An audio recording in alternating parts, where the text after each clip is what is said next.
जाके काम कर, इत्थे कई चौधरी फिरदे ने, ए तुसां मंगने दी आदत पा लई है। अस्सलाम वालेकुम भैनों ते भरावो, मैं तुहाडा अपना चौधरी परवेज टन टना टन। अच्छा जी, मैनू बचपन तो दोस्त बनाने का बड़ा शौक सी। बचपन में अम्मा ने पैसे देने, पुत्र जा दुकान तो चीजी लै आ। मैं चीजी लैन जाना, जेड़ा मेरा नाल दा कोई गरीब यार दोस्त होंदा, मैं अद्धी चीजी उन्होंने दे छड़नी, कई बार पूरी दे छड़नी। घर वाले मेरे वास्ते खिडौने लै के आने, मैं लाडला सा शुरू तो, वो बड़े बड़े महंगे महंगे खिडौने मेरे वास्ते लैके आते सी।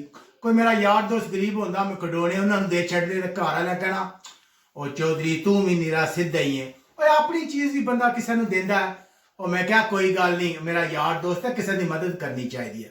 अच्छा जब जवान होए तो जवानी च चौधरी की यही आदत सी, कोई यार दोस्त नाल होंदा, इम्तिहान में भी अगर कोई कमजोर होंदा ना पढ़ाई तो चौधरी उन्होंने नाल नकल करा छड़दा सी। ओ वक्री गल है कि दोए फेल हो जाते सा, ज़ाहिर है जिन्हें चौधरी की नकल करनी है उन्हें फेल ही होना है।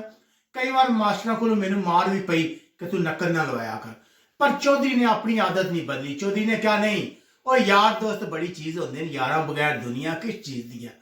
अच्छा आदत बदली गई, फिर मैं बाहर आ गई, परदेस आ गई। पाकिस्तान जेडे यार दोस्त सी, किसी को पैसे की जरूरत पई उन्होंने दे छड़िया।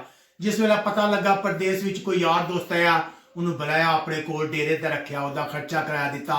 ताकि जिन्हें जिन्हें पैसों की जरूरत पैंदी सी ना, चौधरी कहना सी ए लै पैसे, और कोई नहीं पैसा आवन जाने वाली चीज़ है, अज नहीं कल फिर आ जाएगा। लोगों ने बड़ा समझाया चौधरी तू बड़ा सीधा है। मैं क्या नहीं नहीं, और साडा पैसा किस काम का जेडे यारां दे काम नहीं आना।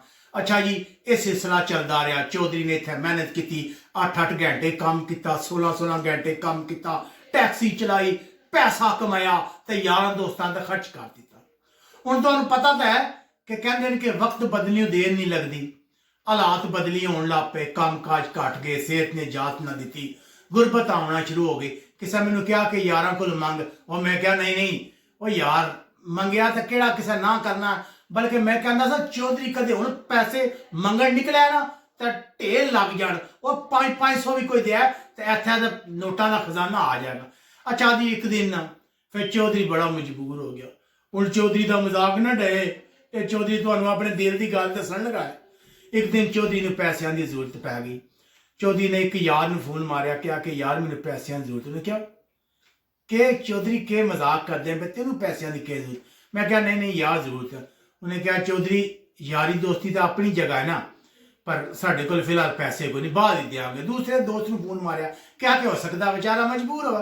दूसरे ने फोन मारिया, उन्हें क्या हाँ चौधरी, मैं हाँ यार थोड़े पैसों की जरूरत है। उन्हें क्या किहड़े पैसे यार, यारी दोस्ती का मतलब तो नहीं होता कि असीं पैसे वंडना शुरू कर दिए, असी बड़ी मेहनत नाल कमाते हैं। यकीन करो अखां च अथरू आ गए, हिम्मत नहीं छड्डी। फिर एक बचपन का यार थी, मैं क्या कोई बंदा काम ना आवे, ए मेरा बचपन का दोस्त राशिद मैनू कदे इनकार नहीं कर सकता। मैनू फोन किया, कहंदा चौधरी के गल ही। मैं आख्या यार थोड़े पैसों की जरूरत पै गई है। उन्हें आखिया चौधरी तू कौन है। मैं क्या मैं चौधरी परवेज आना है, और चलो जाके काम कर, इत्थे कई चौधरी फिरदे ने, तुसां मंगने की आदत पा लई है। असीं इस गल्ले ना पैसे कमांदे कि तुहाडे जेह वंडदे फिरीए। चौधरी किधर जाए।